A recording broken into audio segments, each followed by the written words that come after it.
আমার বিদ্যালয়ের সহকারী শিক্ষিকা হালিমা খাতুন বাচ্চাদের সে মারধর করে।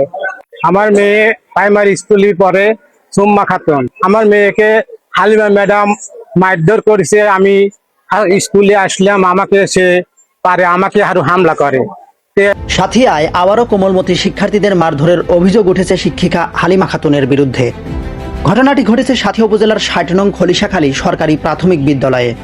কোমলমতি শিক্ষার্থীদের মারধরের ঘটনায় উপজেলা প্রাথমিক শিক্ষা অফিসারের কাছে একটি লিখিত অভিযোগ দিলেও এখন পর্যন্ত তিনি কোনো ব্যবস্থা গ্রহণ করেননি বলে দাবি অভিভাবকদের।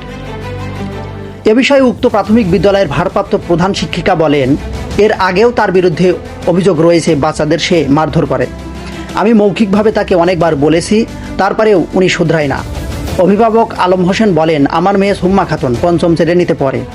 ক্লাস চলাকালীন সময়ে আমার মেয়েকে বাঁশের লাঠি দিয়ে মারাত্মকভাবে প্রহার করে।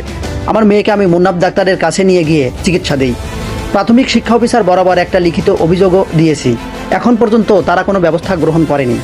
অভিযুক্ত শিক্ষিকা হালিমা খাতুনের সাথে মুঠোফোনে কথা হলে তিনি জানান, বাচ্চারা দুষ্টামি করে, আমি তাদের শুধু একটি শাসন করেছি। এখন প্রধান শিক্ষিকা ও একজন সহকারী শিক্ষক আমার বিরুদ্ধে ষড়যন্ত্র করছে। এ বিষয়ে উপজেলা প্রাথমিক শিক্ষা অফিসার হুসাইন মোহাম্মদ বিলাল জানান, এ বিষয়ে সংশ্লিষ্ট বিদ্যালয়ের এটিওর কাছে বিষয়টি তদন্তের জন্য আমি দিয়েছি।